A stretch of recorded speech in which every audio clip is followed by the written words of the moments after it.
Hello guys. मेरा एक दोस्त था जिसने एक बहुत अच्छी जगह इंटर्नशिप करी थी, लेकिन उसके बाद उसको एक अच्छी जगह पीएचडी नहीं मिली, उसको दूसरी जगह इंटर्नशिप नहीं मिली। तो आज मैं ये सब चीज़ें डिस्कस करने वाला हूँ जिससे आप ये सिचुएशन में ना पड़ें और अपनी इंटर्नशिप का फुली यूटिलाइज़ कर सकें। तो जो लोग मेरे को इंटर्नशिप वर्कशॉप से जानते हैं उनको तो वो तो मुझे पहचानते ही होंगे, लेकिन जो लोग नहीं जानते उनको मैं बता दूं कि मैं अनिरुद्ध हूँ। मैं पीएचडी कर रहा हूँ यूनिवर्सिटी ऑफ शेफील्ड से, यूके में। और मैंने इंटर्नशिप करी है Max Planck Institute of Evolutionary Biology which is in Germany. तो आज हम डिस्कस करेंगे 5 mistakes to avoid in abroad internship और any internships for that matter. सारी internship more or less in general same होती हैं, गिव और टेक। सो आज हम डिस्कस करेंगे ये सारी कुछ गलतियाँ जो मोस्ट लोग करते हैं अपनी इंटर्नशिप के टाइम में। पहली गलती, एकेडमिक आइसोलेशन। एकेडमिक आइसोलेशन का से मेरा मतलब ये है कि कुछ लोग होते हैं जो अपने काम में सिमट के रह जाते हैं। जब भी जैसे अपना काम कर रहे हो तो कोई कहता है कि हाँ, जैसे स्कूल वाला माइंडसेट होता है कि नहीं, मुझे सिर्फ अपना काम करना है, मुझे अपने काम में फोकस करना है, उससे आगे मैं कुछ नहीं देखूंगा या कुछ नहीं देखूंगी, दूसरे काम से मुझे फ़र्क नहीं पड़ता। वो सब नहीं करना है। उससे क्या होता है, अगर तुम दूसरों के काम में इंटरेस्टेड होगे तो दूसरे तुम्हारे काम में इंटरेस्टेड होंगे। और specially with in a research environment ये चीज़ इसलिए इम्पॉर्टेंट है कि अगर दूसरे लोग तुम्हारे काम के बारे में जानें तो पहली बात, तुम्हें अगर कुछ डाउट हुआ तो वो तुम्हारी हेल्प करेंगे, जो कि तुम्हें होगा। रिसर्च में बहुत डाउट्स होते हैं, बहुत जगह तुम स्टक होगे तो तुम्हें हेल्प चाहिए होगी। तो उस टाइम में तुम्हारे दोस्त साथ में होना और वो लोग होना जो कि अच्छे हैं, नॉलेजेबल हैं, अब वो तुम्हारे दोस्त हैं, वो होना एक बहुत बड़ा एडवांटेज होता है कंपेयर टू तुम्हारे को किसी से बात ना होना, या फिर तुम सिर्फ लिटरेचर वगैरह, तुम इंटरनेट वगैरह से फोकस करके तुम सारी अपनी सर्चेस कर रहे हो। तो इससे क्या होता है, अगर तुम सारे अपने दोस्तों से तुमने कोलैबोरेशंस बनाए हैं, तुमने अपने सारे सीनियर्स से पीएचडी, पोस्ट डॉक, इवन आसपास के जो प्रोफेसर्स हैं सबको बता रखा है तुम क्या कर रहे हो, अच्छे से बात करते हो उन सब से, उससे क्या होता है तुम्हारे कोलैबोरेशंस बढ़ते हैं। तो इससे हमारा पहला पॉइंट आता है, इससे तुम्हारे एकेडमिक कनेक्शंस बनते हैं। एकेडमिक कनेक्शंस की वजह से क्या होता है, तुम्हें आगे चल के अपॉर्चुनिटीज़ मिलेंगी, आगे चल के तुम्हें वो बताएंगे कि हाँ हम लोग ये कर रहे हैं, क्या तुम इंटरेस्टेड हो या नहीं है। तो इससे तुम्हारे कनेक्शंस बढ़ेंगे, तुम्हें और अपॉर्चुनिटीज़ मिलेंगी, तुम्हारे पर्सनल कनेक्शंस बढ़ेंगे। उससे क्या होता है कि भाई ठीक है, इंटर्नशिप तो अपनी जगह है, तुम्हारे दोस्त बनेंगे बाहर के, तुम्हारे एक्स्ट्रा दोस्त बनेंगे। तुम कह सकते हो कि नहीं भाई, मैं पूरी इंडिया में कहीं भी चला जाऊँ या पूरे दुनिया में, मैं यूरोप में कहीं भी चला जाऊँ, किसी भी कंट्री में, मैं यूएस में चला जाऊँ, कोई ना कोई है मेरा दोस्त उस जगह में। सो वो पॉइंट बहुत इंपॉर्टेंट रहता है। ये तुम्हें बहुत काम आएगा बाद में, तुम घूमोगे, तुम बाकी सब, तुम कॉन्फ्रेंसेस वगैरह के लिए जाओगे, मिलेगा, बहुत सारा मिलेगा नेटवर्किंग अपॉर्चुनिटीज़। तो इससे क्या होता है, अगर तुम एक फील्ड के और एटलीस्ट अपने ग्रुप वगैरह के सारे लोगों को जानते हो, उससे एक तुम्हारे एक बहुत बड़ा बेनिफिट होता है कि तुम लोग जैसे कॉन्फ्रेंसेस वगैरह में जाते हो आगे चल के, या फिर किसी एकेडमिक थिंग में जाते हो जिसमें काफ़ी सारे एकेडमिक्स एक साथ आ रहे हैं, उसमें तुम आधे लोगों को पहले से जानते होगे। वो लोग तुम्हारे काम को देख के समझ जाएंगे कि तुम लोग ने किस किस बारे में काम किया है, वो तुम्हें एज अ पर्सन जानेंगे, जो कि बहुत इंपॉर्टेंट होता है। क्योंकि आजकल एकेडमिया में लोग सिर्फ अपने काम से जाने जाते हैं। तो अगर तुम्हारे कनेक्शंस हैं, actual one on one connections हैं ना लोगों के साथ, तो बहुत मैटर करता है। और अगर तुम बाय चांस बाद में किसी दूसरी इंटर्नशिप के लिए या फिर पीएचडी के लिए बाद में अप्लाई कर रहे हो, और किस्मत से तुमने जिस प्रोफेसर के पास तुम अप्लाई कर रहे हो उसको तुम जानते हो, तुमने कभी बात करी उससे इंटर्नशिप के टाइम में, या फिर तुमने कभी उसे मेल भेजा था, कभी कुछ हुआ था, तो उसका एक मेंटल बायस रहेगा तुम्हारी तरफ के लिए। वो कहेगा नहीं यार, इस बंदे को मैं जानता हूँ, इस बंदे से मैंने बात करी है, तो वो बहुत बहुत बेनिफिशियल होता है आगे चल के। तो ये चीज़ें होती हैं तुम्हारे एकेडमिक आइसोलेशन से दूर रहने के वजह से। तो तुम जितना अपने काम में ही फोकस ना करके तुम अगल बगल के लोगों से बात करोगे, तुम दूसरों का काम जानोगे, उनको भी अच्छा लगता है कि हाँ भाई, ये बंदा ये बंदी इंटरेस्टेड है मेरे काम में, इसको जेन्यून इंटरेस्ट है मेरे काम में। तो वो सब में एक बहुत अच्छा इन्वायरमेंट बनता है, और रिसर्च में इन्वायरमेंट से ज़्यादा और कुछ नहीं है। और एट दी एंड तुम लोग कोलैबोरेशन करते हो। अभी जैसे मैं ही था, मैं नॉर्मल बात करता रहता हूँ अपनी यूनिवर्सिटी में लोगों से इधर उधर रैंडमली।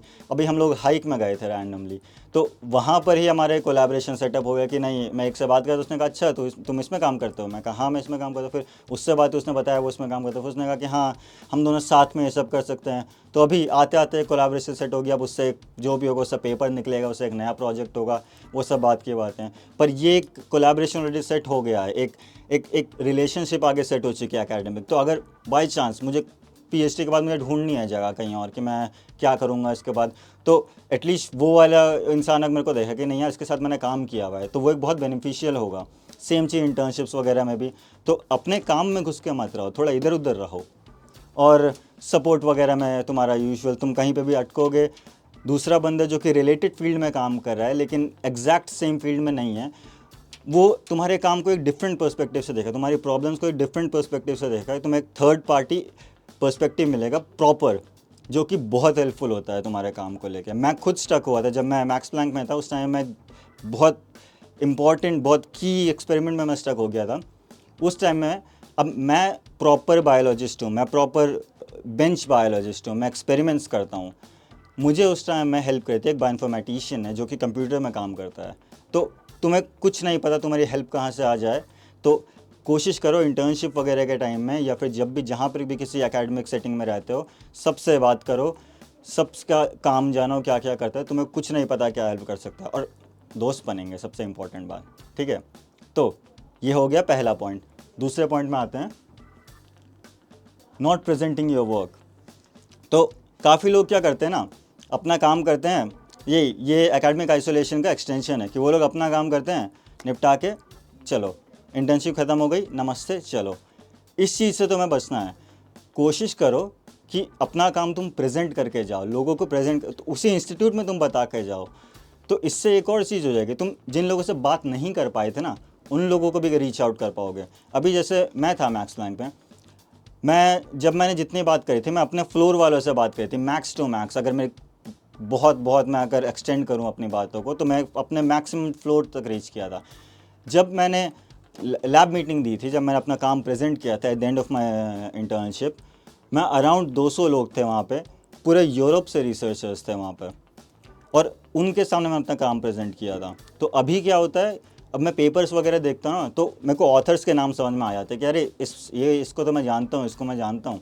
और उसी वजह से वो जो मैं कह रहा था ना, बायोइन्फॉर्मेटिशियन ने मेरी हेल्प करी थी, वो वहीं से आया था। तो उससे अगर अपना काम वगैरह प्रेजेंट करोगे, तो उससे क्या होता है, तुम्हारे कुछ प्रॉब्लम्स है, तुम वो सब डिस्कस कर सकते हो। लोग तुम्हारे काम के एक्सटेंशन को कर सकते हैं कि नहीं यार तुम इस चीज़ को इस तरीके से भी कर सकते हो, या फिर इसको इस तरीके से कर सकते हो, तुम इस काम को एक्सटेंड करके इस फील्ड में टैप कर सकते हो। वो चीज़ें बहुत इंपॉर्टेंट होती हैं, अब बहुत काम आती हैं।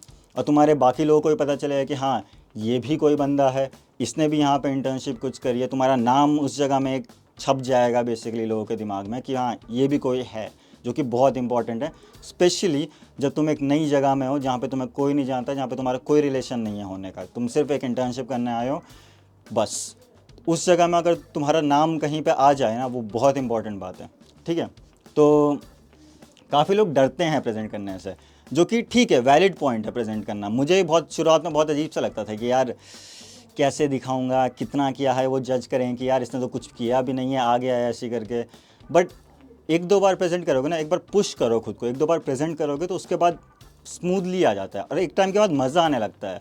अभी मेरा क्या होता है, अभी मैं जब प्रेजेंट करता हूँ ना, मैं सॉर्ट ऑफ कोशिश करता हूँ कि मैं अपने बॉर्डर्स को हिट करूँ, मैं अपनी पूरी लिमिट्स को हिट करूँ, कि भाई प्रेजेंटेशन एक अलग टाइप की बनाऊँ, पूरे next level 3D graphics integrate करो प्रेजेंटेशन में, कि सब भी देखें बोले वाओ इस टाइप का आने का एक्सपेरिमेंट। तो एक टाइम के बाद उन चीज़ों में थोड़ा मज़ा आने लगता है, और फिर लोगों को भी पता चलता है कि हाँ भाई ये कुछ कूल चीज़ में काम कर रहा है, या फिर इसने इंटर्नशिप एक बहुत कूल चीज़ में करी है, इस काम को आगे बढ़ाना चाहिए। फिर ये बंदा है बंदी है काफ़ी डेडिकेटेड है काम को लेके, तो इसको क्या पता पीएचडी देनी चाहिए, इसको अगले साल भी बुलाना चाहिए। बहुत चीज़ है, बहुत एंडलेस पॉसिबिलिटीज़ हैं जो भी तुम कर सकते हो। ठीक है, तो स्टेज वगैरह लो, अपना वॉलंटियर करो प्रेजेंट करने के लिए। अगर कोई लैब रोटेशन, यूजुअली ऑलमोस्ट हर लैब में और हर ग्रुप में एक लैब मीटिंग का वो चलता रहता है। कोशिश करो कि तुम बोलो उनको कि मुझे भी प्रेजेंट करना है, एटलीस्ट जाने से पहले मुझे एक बार प्रेजेंट करना है। ठीक है, कोई बात नहीं, बुरा जाए कोई बात नहीं, एटलीस्ट तुम सबके सामने तुम बता दो कि हाँ मैं कुछ हूँ, मैं कोई हूँ और मैंने ये काम किया हुआ है। उनको पता रहे कि हाँ तुम इनिशिएटिव लेते हो। ठीक है। अगला, ये तुम्हारा कॉन्फिडेंस बिल्ड करे, क्योंकि अगर तुम्हें रिसर्च में रहना है ना, इवन सिर्फ रिसर्च भी नहीं, तुम्हें कॉर्पोरेट वगैरह में जाना है, तुम्हें कुछ भी जॉब करनी है, प्रेजेंटेशन बहुत इंपॉर्टेंट है। बहुत टाइम होगा तुम्हें प्रेजेंटेशंस बनानी पड़ेंगी, तुम्हें प्रेजेंटेशन देनी पड़ेगी, तुम्हें लोगों के सामने प्रेजेंट करना पड़ेगा, बहुत बार तुम यूज़ करोगे इस स्किल को। तो अगर तुम पहले से शुरुआत करो ना प्रेजेंट करना और तुम उस पर अच्छे हो जाओ तो बहुत हेल्प करती हैं आगे चल के। लोग तुम्हें पॉजिटिव लाइट में देखते हैं कि हाँ ये अच्छा बंदा है, ये अच्छा काम करता है, ये अच्छा काम करती है, और in general is good to be around. वो चीज़ बिल्ड करते हो, क्योंकि बहुत इंपॉर्टेंट है एकेडमिक सेटिंग में। तो थर्ड पॉइंट, राइट माइंडसेट में नहीं होना। राइट माइंडसेट से मेरा क्या मतलब है, लोग समझते हैं कि हाँ क्या है, इंटर्नशिप है तो इट्स ओनली एन इंटर्नशिप, क्या ही होगा, ठीक है 2 महीने ख़त्म करेंगे चले जाएंगे। नहीं, इसको तुम ऐसे सोचो कि ये लर्निंग अपॉर्चुनिटी है। तुम क्यों आए हो दूसरी जगह में करने? तुम कुछ चीज़ रही होगी ना कि तुम जो तुम अपने नॉर्मल कॉलेज में नहीं कर पाए, तुम बाहर आए हो। क्या पता वो रिसर्च है, क्या पता वो नई स्किल है, क्या पता तुम्हें एक नया फैंसी इक्विपमेंट है उस इंस्टीट्यूट में जो तुम्हें सीखना है। उस चीज़ के लिए आए हो ना तुम। मेन चीज़, तुम्हें कुछ नया करना है, तुम्हें कनेक्शंस बनाने, कुछ करना है, तुम्हारे किसी एक माइंडसेट में आओ और उन सब में फोकस करो। तुम्हें कनेक्शंस बनाने हैं सारे के सारे मिलके, तुम्हें अपस्किल करना है खुद को, तुम्हें नए इक्विपमेंट सीखने हैं, तुम्हें नई टेक्निक्स सीखनी है, तुम्हें सीखना है कि हाँ बड़े लोग और नई जगह में रिसर्चर्स लोग रिसर्च कैसे करते हैं, कैसे अप्रोच करते हैं प्रॉब्लम्स को। तुम्हें प्रॉब्लम सॉल्विंग सीखनी है, कुछ सीखना है तुम्हें। ये मत समझो कि हाँ मैं बैठा हूँ, मुझे प्रोफेसर काम देगा कि नहीं, आज ये कर देना, आज ये कर देना, आज ये कर देना, हो जाएगा ख़त्म, मैं कर दूंगा दिन के एंड में काम सबमिट, ठीक है, खुश, वो भी खुश, मैं भी खुश। वैसे नहीं, तुम्हें एक्चुअली में उस अपॉर्चुनिटी का पूरा फ़ायदा उठाना है, तुम्हें पूरा बेनिफिट लेना है उस जगह का। तुम जिस नई जगह में आए हो, तुम नए लोगों से मिल रहे हो, उन सबसे कनेक्शन बनाओ, उन सबसे बातें करो, जानो कि वो लोग कैसे काम करते हैं, जानो कि उन लोगों का रिसर्च कल्चर कैसा है, नई जगह में कैसे रिसर्च होती है, कैसे वो डिफरेंट है तुम्हारे कॉलेज से। सब कुछ लो, सब कुछ बैठ के सोच के अपने अंदर लो, प्रॉपर सब अच्छे तरीके से देखो और तब जाके काम करो। ऐसे नहीं कि बस अपना काम कर रहे हैं जा रहे हैं, उससे कुछ नहीं, किसी का फ़ायदा नहीं होगा। सुपरवाइज़र ठीक है, खुश रहेगा, सब ओके रहेगा, लेकिन वो हमेशा ओके ही रहेगा, बस तुम्हारा कुछ एक्स्ट्रा फ़ायदा नहीं होगा। तुम फुली यूटिलाइज़ नहीं कर पाओगे इंटर्नशिप को। तुम्हारा मेन पॉइंट है इंटर्नशिप का, तुम उसका 100% यूटिलाइज़ करो। नई जगह में आए हो, अच्छे से करो। ठीक है। तो इंटर्नशिप सिर्फ कुछ महीनों का नहीं होती है, तुम्हें बड़ा सोचना पड़ेगा। और जो चैलेंजेस वगैरह आते हैं कि भाई ये चीज़ नहीं आ रही है, पूछो क्या दिक्कत है। इस तरीके से सोचो ना कि हाँ अगर तुमने गलत कर भी दिया तो 2 ही महीने के लिए ना वहाँ पे सीखो नई चीज़। गलत कर दिया क्या ही हो रहा है, इंटर्नशिप ही तो है, दूसरी जगह कहीं और जाना। तो उस तरीके से मेंटालिटी हो, लर्निंग माइंडसेट में रहो। ऐसे नहीं कि बस काम करके जाना है, शाम को देखेंगे आराम से, 5 बजे के बाद तो खाली हो जाएगा। नहीं, आराम से प्रॉपरली एक इन्वायरमेंट में घुस जाओ वहाँ के और अच्छे से देखो। ठीक है। अगली मिस्टेक है कॉन्टैक्ट में ना रहना इंटर्नशिप एंड होने के बाद। ये मैंने बहुत देखा है। बहुत लोग क्या करते हैं, इंटर्नशिप ख़त्म हुई, नमस्ते हो, चले गए अपने घर, वो अपना काम कर रहे हैं, प्रोफेसर अपना काम कर रहे हैं। अब ये मैं ये नहीं कह रहा तुम हर रोज़ प्रोफेसर को मैसेज करो कि और भाई कैसा है ये सब करके, वो सब नहीं, लेकिन every couple of months do send email या फिर ask for a video call, ask for a meeting. मैं जैसे करता था, अभी भी करता हूँ एक्चुअली। तो जब मेरी इंटर्नशिप ख़त्म हुई थी मैक्स प्लान की, उसके कुछ महीने बाद मेरी पीएचडी एप्लीकेशन शुरू हुई थी, क्योंकि मैं 4th ईयर में गया था अपने नाइजर के। तो उसके बाद मेरी पीएचडी एप्लीकेशन शुरू हुई थी। उसमें क्या हुआ था, अब मैं कंफ्यूज हो गया था। मैं अप्लाई कर रहा था कुछ जगहों में, यूएस वगैरह में कुछ जगह अप्लाई कर रहा था, कुछ जगह मैं यूरोप वगैरह में अप्लाई कर रहा था। तो मुझे थोड़े डाउट्स वगैरह क्लियर करने थे। तो मैंने क्या किया, मैंने अपने मैक्स प्लान वाले सुपरवाइज़र को ईमेल किया कि यार थोड़ा मैं कंफ्यूज हूँ, एक बार लेट्स डू अ मीटिंग, थोड़ा क्लैरिफाई कर देते हैं थोड़ा डाउट्स, थोड़ा कुछ डिस्कस वगैरह कर लेते हैं।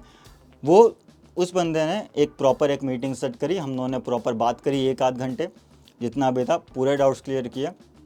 और वो सब, और मैं अभी तक उसके साथ कॉन्टैक्ट, इवन तो मैंने इंटर्नशिप करी थी 2022 में। उसके बाद फिर मैं ग्रेजुएट हुआ, उस मैंने पीएचडी स्टार्ट करी, पीएचडी का 1 साल हो गया, अभी तक मैं अपने अलग काम कर रहा हूँ मैं पूरे का पूरा। बट अभी भी एवरी नाउ एंड देन मैं अपने सुपरवाइज़र को ईमेल वगैरह भेजता रहता हूँ कि हाँ भाई how are you, merry Christmas वगैरह वगैरह। अभी मैंने क्रिसमस की ईमेल भेजा है।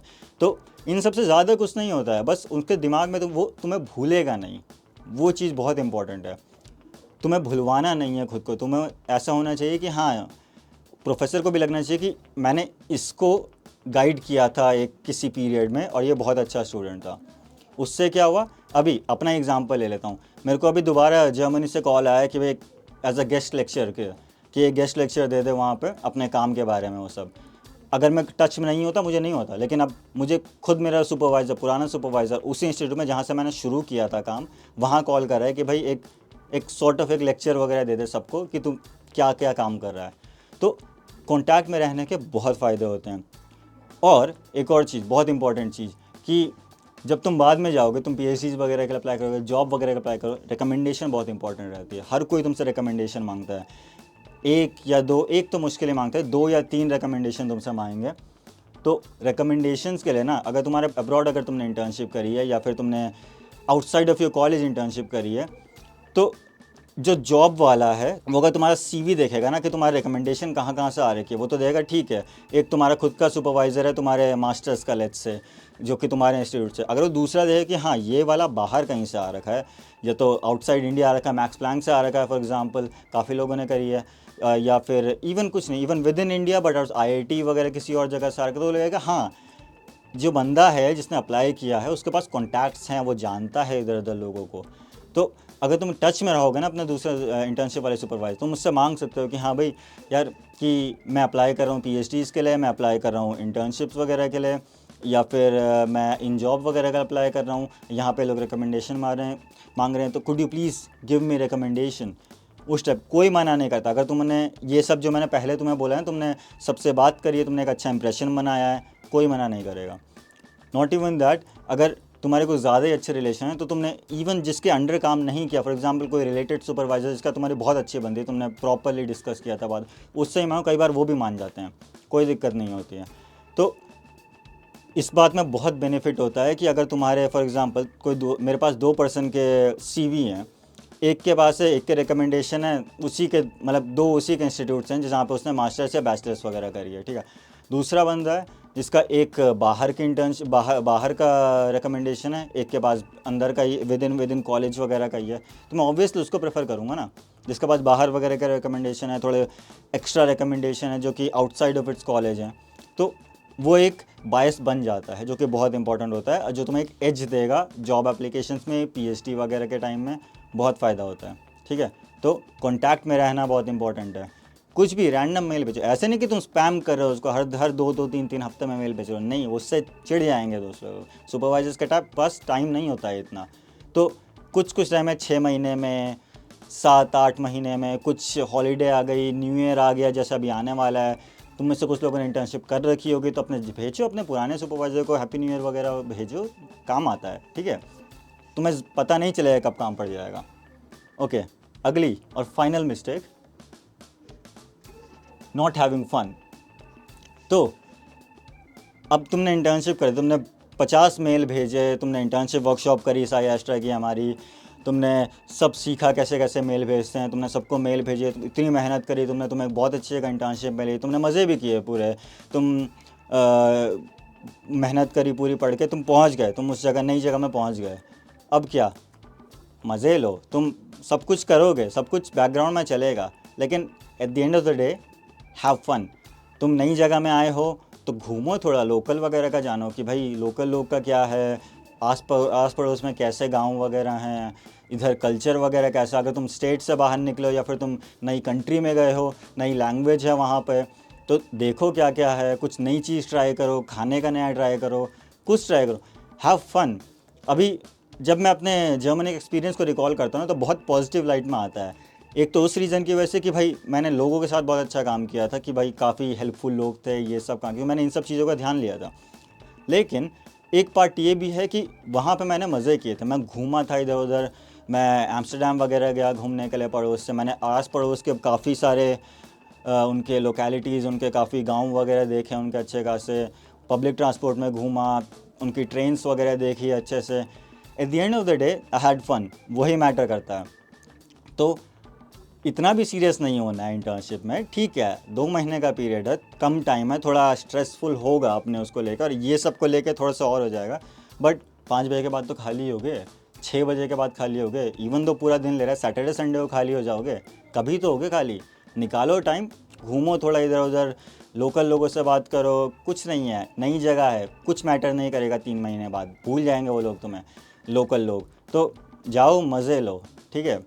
तो ये सारी टिप्स को तुम एकदम ध्यान में रखो, और अगर इन सब को फॉलो करोगे ना, तुम्हारी इंटर्नशिप एकदम बेस्ट जाएगी, हर कोई तुम्हें याद रखेगा, और पीएचडी वगैरह में बहुत हेल्पफुल मिलेगी।